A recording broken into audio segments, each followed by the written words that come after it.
week so far. We got a couple days to continue to prepare both physically and mentally and emotionally. But I like the track we're on, and our health is good. A couple guys that won't be available most likely are Cam Griffin and Deion Hollins with concussion-like symptoms. They both have made tremendous improvement, but we will make sure that they're 100% and completely clear before we ever put them back on. So it's been good. Tack's good to go. Alex Van Dyke's good to go. So we're excited about those things. And Austin Roberts came back? Austin practiced 3 days in a row. So he's good. We had him in a red jersey on Monday, and he was fine. And then the last 2 days he's been, white jersey, full speed, good to go. What's kind of your schedule these next couple of days? You know what? We don't really talk about our schedule publicly. But you leave tomorrow, right? We leave tomorrow. Was there something about this particular offseason that made it better than previous offseasons? So good. I don't believe that anybody in our program was satisfied with the way last year finished, and I think that being competitors like we all are, it just kind of reignites a passion and a motivation and a level of commitment that maybe for some reason, that subsided a tiny bit. And so that's what I've felt. When you've done so well going on the road, how do you reproduce that again when you've done it before? I just think it's a level of confidence that you have knowing that you can handle those situations. We've been in some difficult environments against some really good teams, and we've performed well. And those guys know that. So I think that they know how to respond. The guys that were with us in 2013, which isn't a lot of them, but there's a few. Remember going to Nebraska and getting down, I think we were down 21 points. We were coming off an incredibly emotional week. We found a way to recover and come back and win that game, in a tough environment. So you just gather confidence and you gather strength from past experiences. Is there a little bit of a feeling that when you're on the road, it's kind of you against the world as opposed to being home? Is there that kind of sense which makes it better? Well, I don't know better. I mean, we love playing at home because, there's nothing like going out to the Rose Bowl and playing in front of our fans.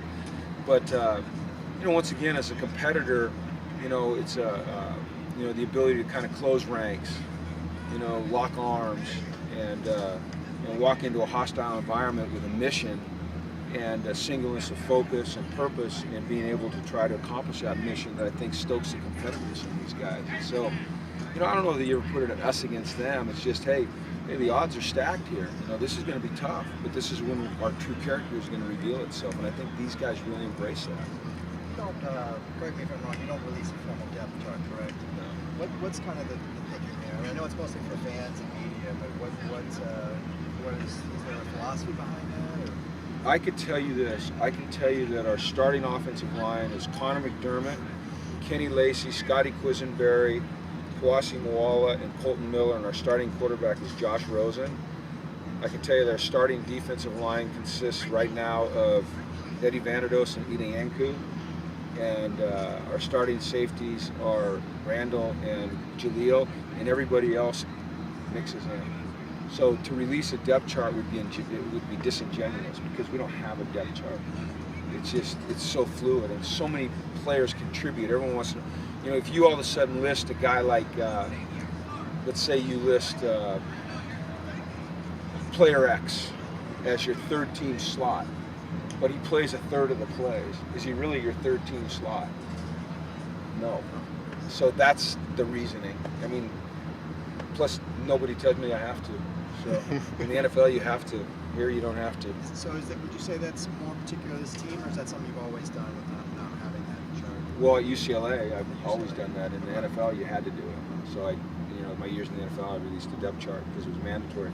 At UCLA I couldn't release a depth chart because we don't have a depth chart.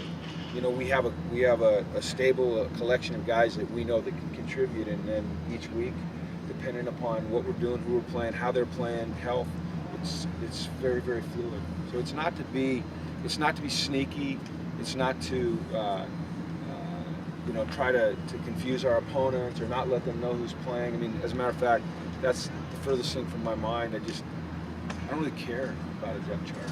You know, this doesn't make sense to me at this level with our team and how many guys contribute. You made a decision on #1 jersey? I have. Yes, I have. No, I Okay.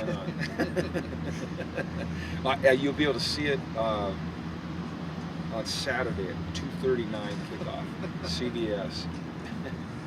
When you're creating an offensive game plan for a game like this, do you specifically scheme away from Garrett and Hall? Well, I don't think you can go into any game just saying, "Hey, we're going to run away from these guys." First of all, you'd have nowhere to run. But you have to be cognizant of where they are and what their capabilities are, and you have to have answers if they become as disruptive as they're capable of becoming. Your players have to win, and you have to help put them in position to win. You know, you have to give them help when they need help, and so we'll do that. You know, one of the things about having a tight end is it gives you a little flexibility to maybe widen an edge a little bit, take a little something off a pass rusher at times. Of course, when you do that, when you take a little something off a pass rusher, you eliminate a guy's ability to get into a route as well. So there's always give and take. So at times our players, they're going to have to win one-on-one battles. At times we're going to help them. I haven't watched Texas A&M's defense. Do they line up weak side, strong side, or do they It's hard stay to on the say. same? I mean, will you know a matchup? Like, will Connor go up against Garrett? No. Okay. I mean, they'll move them around. And you always go into that first game, you know that they've gone through their off season and they've looked at ways to, improve themselves defensively. And so there will be tweaks and there will be unscouted looks, things we haven't seen that we'll have to adjust to on the fly. But we just have to play well. Really we have to go out and we have to execute and we have to, be focused and disciplined and play through, some adversity that's going to be inevitable, and we have to help our players be in position to make plays to win. Is it fair to say that there's more adjustments to be made in the first game of the season than any game, just because you haven't seen anything on this team and you're on the fly with a lot of stuff? I would say that's fair. Yeah, I think that there's so many unknowns. There's so many players that on our team that we really haven't seen in this type of environment, and they're going to have to step up and perform, and I'm confident that they will. There's also, the factor of not having any film of what your opponent has done to this point in the season. After the first week, you start to get a feel for any philosophical changes they may have made in the offseason. So the first game, there's much more unknown. How do you prepare for that? Is there just kind of mentally prepared and ready to be flexible when you're on the field? Well, every defensive concept, every offensive concept, every special teams concept has a set of rules, and hopefully your rules take care of any unscouted looks. It's being able to fall back on your rules, how we count players from outside in or inside out or alignments or shades. I mean, there's only so many things you can do, and if you just stick to your rules, you don't get flustered, and you figure it out quickly, you make the adjustments you need to make, then you can have some success. And you have to remember that they have the same issue as well. So maybe a little feeling out early, probably. Yeah. Okay. Thank Yeah. you. All right. Appreciate All it. right.